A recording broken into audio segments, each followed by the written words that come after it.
যখন দেখি যে দক্ষিণ দিক থেকে পাথর আসছে না ডান দিক থেকে, আমি তখন বাঁ দিকে দৌড়াম, যান বাঁচাবার জন্য বাঁ দিকে দৌড়াই। তো একটু পরে বাঁ দিক থেকে পাথর আসতো বৃষ্টির মতো, তখন আমি সামনের দিকে দৌড়াতাম যান বাঁচাবার জন্য। তো পাথর বৃষ্টির মতো সামনের দিক থেকে আসতো, তখন আমি পিছন দিক থেকে ভাবতাম, কিন্তু কোনো দিক থেকে তারা আমাকে রেহাই দেয়নি। 7 কিলোমিটার পাথর মারতে মারতে আমাকে নিয়ে গেছে, রক্ত ঝরতে ঝরতে আমি বেহুশ হয়ে পড়ে গেছি, বেহুশ, আর আমার হুঁশ ছিল না। অনেকক্ষণ পরে আকদাস নামে এক বাগানের মালিক আমাকে দেখে পানি কিছু এনে আমার মুখে ছিটকা দিয়ে একটু গায়ে মাখা ছিটিয়ে দিয়ে আমাকে একটু জ্ঞান ফিরিয়েছিলেন। যখন আমার জ্ঞান ফিরল, নাম জিজ্ঞাসা করলাম, অমুক। তো বলতে এটা আর এক চ্যাপ্টার। তোমার বাড়ি কই? বলে নুনিয়া। তো নুনিয়ায় আমাদের নবী নূহ আলাইহিস সালামকে, ইউনূস সালামকে তুমি চেনো? বললে আপনি কি করে চিনলেন? বলে উনিও একজন নবী, আমিও একজন নবী, আর নবীরা আমরা একে অপরের ভাই, উনি আমার ভাই। তা তোমাকে আমি ইমানের দাওয়াত দিচ্ছি, তুমি কবুল করবে? তো আকদাস সঙ্গে সঙ্গে হুজুরের ওই কথা শুনে তখন রক্ত ঝরছে শরীর থেকে, তখন বেহুশ থেকে একটু হুশ হওয়ার পরে দাওয়াত দিচ্ছে ইমানের, সঙ্গে সঙ্গে সে কবুল করে নিয়েছে ওই আকদাস। তো ওই সময় যখন তার জ্ঞান ফিরল, দাওয়াত দিল, ইমান কবুল করলো, রক্ত ঝরছে, এই দৃশ্য দুই দিকের পাহাড়ের ফেরেশতা দেখে কাছে এসে সালাম দিয়ে বলছে, আল্লাহ রসুল, তায়েফওয়ালা আপনাদের সঙ্গে যে নির্মম দুর্ব্যবহার করেছে, অমানবিক আচরণ করেছে, আপনি শুধু একটু ইশারা করেন, বলতে হবে না, খালি ইশারা করেন, তো আমরা দুই দিকের পাহাড়ে এমন ভাবে চেপে দেব, তায়েফের কোনো বাচ্চা পর্যন্ত বাঁচবে না, সবগুলো পিছিয়ে যাবে, একদম পিছিয়ে। গোটা তায়েফের কোনো যুবক যুবতী, পুরুষ, বয়স্ক, বাচ্চা বাচ্চি, কাউকে কেউ রেহাই পাবে না, সবকে পিছিয়ে দেব। হুজুর সাল্লাল্লাহু আলাইহি ওয়াসাল্লাম থরথর করে কাঁপছে কথা শুনে, ফেরেশতাদের, পাহাড়ের ফেরেশতাদের কথা শুনে। এই ফেরেশতারা তোমরা কি বলছো?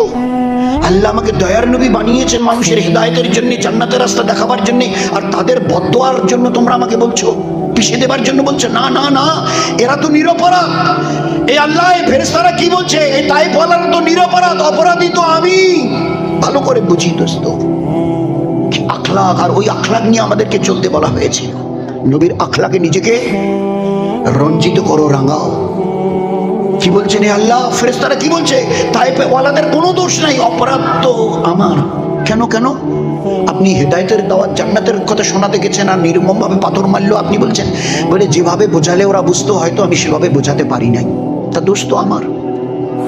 তো সেই নবীর আনিত ওই দিন, যাতে করে আমাদের জীবন দুনিয়ার সুখ, শান্তি, রহমত, বরকত, ইজ্জত আর হেফাজতের সঙ্গে কাটে। দুনিয়ার এই দিন কটা, যেদিন দুনিয়ার থেকে চলে যাব, তো সেই দিন কি দিন আসবে এক আল্লাহ ছাড়া কেউ জানে না। আল্লাহ নবী বলছেন, 500 রহমতের ফেরেশতারা আজরাইলের সঙ্গে, হাতে তাদের ওই রকম গুলদস্তা থাকবে, তস্তুরি থাকবে, আর এক একজন এসে আজরাইলের পাশে দাঁড়িয়ে থাকবেন, নেককার পুরুষ আর মিসাইলের পাশে আজরাইল, আর 500 ফেরেশতা এক এক করে সামনে দিয়ে যাবে, সালাম দেবে, আর একটা করে ঘটনা শোনা, একটা করে খবর শোনাবে। আপনার জন্য এতগুলো হুর, আপনার জন্য এইরকম জান্নাতের বিল্ডিং, একটা ইট সোনার, একটা ইট রূপোর, আপনার জন্য দুধের মধুর পবিত্র শরাবের ঠান্ডা পানির পেয়ালা, আপনার জন্য এত লক্ষ গেলেমান, এক একজন ফেরেশতা এক একটা করে খুশির খবর শোনাবে, আর আগে আগে যাবে। মন্ত্রী আসলে যেরকম সবাই ফুলের তোড়া নিয়ে নিয়ে যায়, একটু একটু কথা বলে চলে যায়। সেই দিনটা কিরকম হবে মৌতের টাইমে? আর যদি আমি দুনিয়ার এই জীবনটাকে, নামাজ নেই, ইমানের সঙ্গে নামাজ নেই, রোজা নেই, মা বোনদের পর্দা পুশিদা নেই, বাচ্চাদের তালিম তরবিয়াত নেই, সাহাবাদের ঘরের বাচ্চারা 3-4 বছরের যদি মাকে বলতো, মা খিদে পেয়েছে, খেতে দাও, তো মা সঙ্গে সঙ্গে লাল চোখ দেখাতো, ধমক দিত, আমি তোর আল্লাহ, আমাকে বলছিস? আল্লাহকে বল, আল্লাহ রাজ্জাক রুজি দিনে বলে, আমাকে কেন বলছিস? বাচ্চার তরবিয়াত করতো মা, ছোট বাচ্চা, ছোট থেকে আল্লাহর পরিচয় করাতো। আমরা দুনিয়ার পরিচয় করাই, কি হবে আমাদের তরবিয়াতের আছে একের কম বেশি সবাই আমরা জানি। সাহাবা, তাবিঈন, তাবে তাবেঈন, তারপরের জামানা পর্যন্ত। আমি তুমি যে বললে মাদ্রাসায় যেতে হবে, ইলমি দিন শিখা ফরজ, হ্যাঁ ঠিক আছে, তো যাবো, তো খেতে দাও, তা আমাকে বলছিস কেন? আমি তোর আল্লাহ নাকি? আল্লাহ রাজ্জাক চা।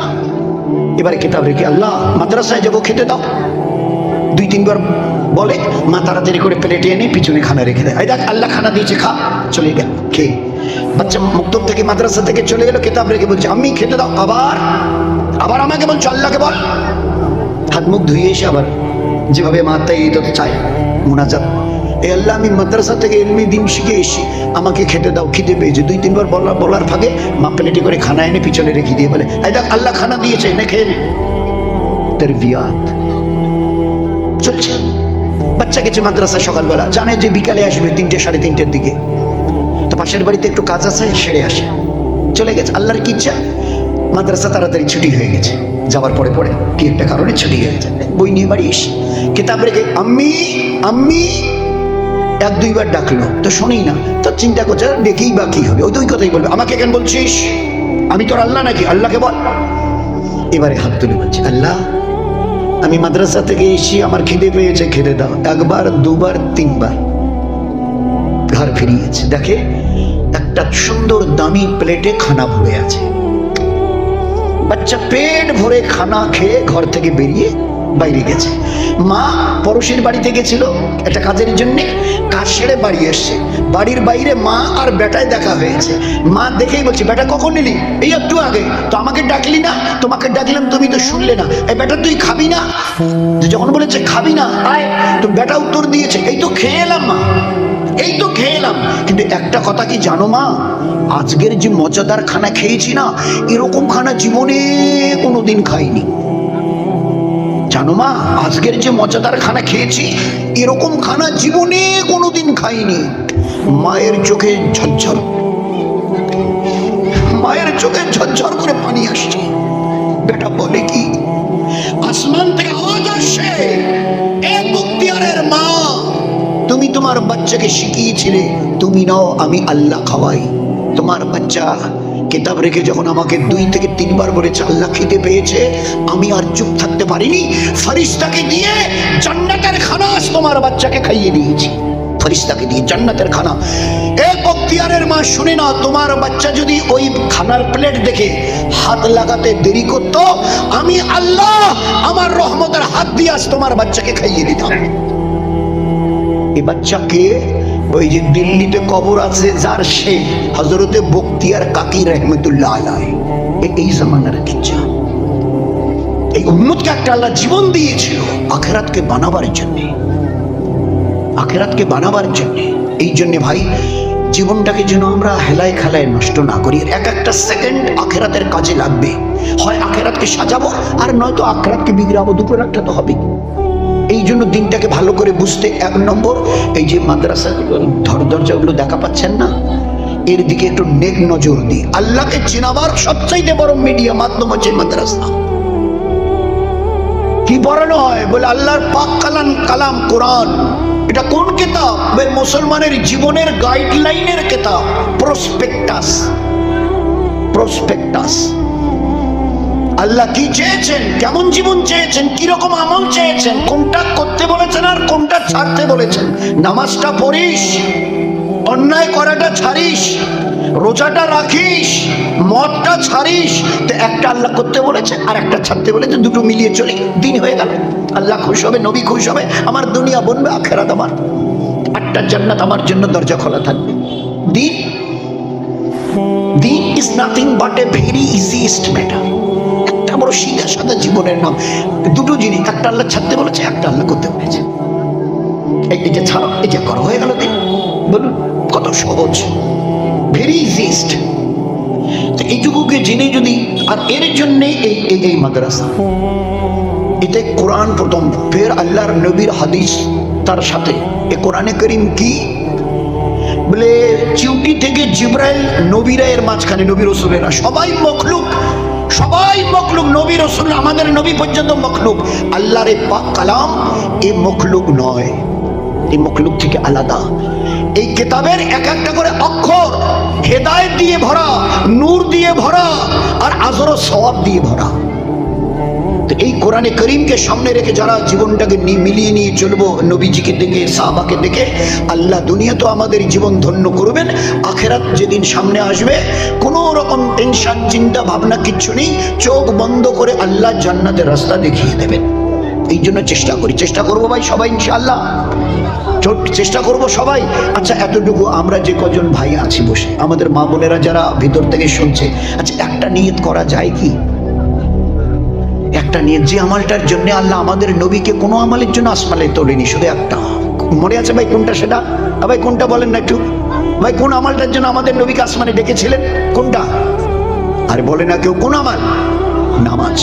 10 বছরের উপরে ছেলে অথবা মেয়ে, ছেলে 10 বছর পেরিয়ে গেছে, মেয়েটা আমার 10 বছর পেরিয়ে গেছে, তার মানে ক্লাস 4-এ পড়ে, 5-এ পড়ে, তার 10 পার হলো 11, কারণ আমরা ধরি 6, মানে ও 6 বছরে ক্লাস 1, মোটামুটি এটা গড় হিসাব হয়। তো আমার মেয়েটা 4-এ 5-এ, ছেলেটা 4, 5-এ 6-এ পড়ে, তো 10 পার হলো, এর উপরে নামাজ ফরজ হয়ে গেল। 7 থেকে 10 এই 3 বছর ট্রায়াল দাও। বাপ তুমি তোমার ছেলেকে, মা তুমি তোমার মেয়েকে, এই বেটি হাত মুখ ধুয়ে আমার পাশে দাঁড়া। 7 থেকে 10 3 বছর মা তুমি তার সঙ্গে তোমার সাথে একে ট্রায়াল দেওয়া। বাপ তুমি তাকে, এই বেটা উজু আছে, হাত মুখ ধুয়ে আমার সঙ্গে চল মসজিদে যাই, আর নয়তো আমার পাশে এসে দাঁড়া। আমি যেমন যেমন করি 7 থেকে 10, 10-এর পরে এই বেটা মসজিদে আজান হয়ে গেছে, আমি তোর উজু আছে বলে না, তো উজু করে আমি মসজিদে গেলাম। এই বেটি তোর উজু আছে বলে না, তো উজু করে তোর জায়নামাজ কোথায় রেখেছিস? বলে ওই যে আনলাই, বলে নিয়ে বিছিয়ে নিয়ে নামাজে দাঁড়া। আল্লাহ রসুল 10-এর পরে যদি আমরা ওইভাবে বলি, যদি না মানে, এক বাক্যে উত্তর দিয়েছি, তো ওদেরকে মারো, প্রহার করিও, খাতির করিও, খাতির করে যদি ছেড়ে দাও জাহান্নামে যাবে। আর এরা যদি জাহান্নামে যায়, তোমার এই বেটা আর বেটি, আমি ইমামুল আম্বিয়া বলছি, তুমি বাপ আর ইনি মা, তোমাদের দুইজনের হাত ধরে তোমাদেরকে জাহান্নামে নিয়ে যাবে। নবীর হাদিসে পাকের রোশনি থেকে বলছি, নবীজিকে আল্লাহ পাক নিজের চোখে ওই মিরাজে দেখিয়েছিলেন। কেন ওই ব্যক্তি জান্নাতে কাঁদছে? জিবরাইল উত্তর দিল, ছেলে মেয়ে রেখে এসে এদেরকে সব বানিয়েছে, সব দিয়েছে, কিন্তু দিনদার বানায়নি, নামাজি বানায়নি, নবীর ফরমাবরদার বানায়নি, সুন্নতের উপরে চলনেওয়ালা ওয়ালি বানায়নি।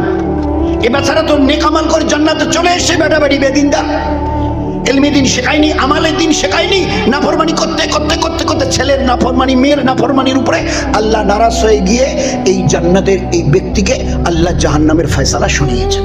আগামীকাল এই ব্যক্তিকে জাহান্নামে ফেলে দেওয়া হবে, এই জন্য জান্নাতে কাঁদছে।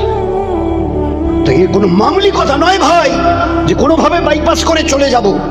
এই জন্য মাদ্রাসার দিকে একটু নজর রাখি। আমাদের মা বোন আজকে বলেন না কতটা পর্দা শিখেছে, কতটা পর্দায় চলছে। আছে পর্দার কিছু, তার জন্য একটা খালি একটা যদি ফেরিওয়ালা গিয়ে বাড়ির সামনে যদি খালি সাইকেলের হোক মোটর সাইকেলের যদি হর্ন বাজায়, তো ওই বাড়ির যা আছে, দাদি চাচি বউ বৌমা বেটি ভাস্তি যা আছে সব বেরিয়ে চলে এলো, মনে হয় যেন আমার বাপের বাড়ির লোক এসে। পর্দার আছে কিছু, পর্দার আছে কিছু। স্বামীর হাত ধরে বলছে, আলী সময় আমার শেষ হয়ে আসছে, মারা যাবার যদি দিনে মারা যায়, দিনে কবরে দিও না, গভীর রাতে নিয়ে আমাকে মাটি দিও। কেন কেন? বলে দিনের বেলা যদি আমাকে ওই 4-5টা কাপড় দিয়ে পেঁচিয়ে নিয়ে যাও না, তো লোক দেখবে আর বলবে এইটা ফাতেমার লাশ, লম্বা কতটা ছিল, মোটা কিরকম ছিল, শরীরটা কিরকম উজনি ছিল। এই আলী, যতদিন বেঁচে ছিলাম ওই আল্লাহর ভয়ে আমার এই চেহারাকে কোনো গায়ের মাহরম পুরুষকে দেখতে যাইনি। আমি আল্লাহকে এতটা ভয় করি, মরার পরে আমার লাশ অপর পুরুষে দেখবে, আমি এটাকে পছন্দ করি না। গভীর রাতে নিয়ে গিয়ে কবরে রাখিও। তো মরার পরেও আল্লাহর ভয় মেয়েদের অন্তরে ভরা ছিল। আজ আমাদের অবস্থা, এই ঈদের বোধহয় 5-6 দিন আগের থেকে আমাকে প্রায় সাথীরা বলতো, আমি সে এর মধ্যে মাথা গেছিলেন, তো না রে, কলে একটা দিন যে আইসেন না, খালি খালি যাইবি না, আর আসবেন কেন? কলে শপিং মলের এক একটা করে দোকানে 100 জন যদি খদ্দের গিয়ে ঢোকে, তো 95 থেকে 96 জন হচ্ছে বেটি সব মেয়ে ছেলে, আর এরা সবাই মুসলমান। 4 থেকে 5 জন শতকরা পুরুষ, আর 95 থেকে 96 জন মুসলমানের ঘরের মেয়ে ছেলে। ভিড় এতটা যে যদি ওই দোকানে ঢুকতে হয় তো পিছনে আগে লাইন দিয়ে দাঁড়াতে হবে। এই অবস্থা উম্মতের। অথচ নামাজ যেমন ফরজ, পর্দা ফরজ, ফরজ আইন। যদি না পর্দা করি তো গুনাহ কবিরা হবে। যতগুলো মাথায় চুল আছে, যদি চুলগুলো আমার অপর পুরুষে থেকে এতগুলো সাপ জাহান্নামে আল্লাহ তৈরি করবে। শরীরের যে অংশটুকু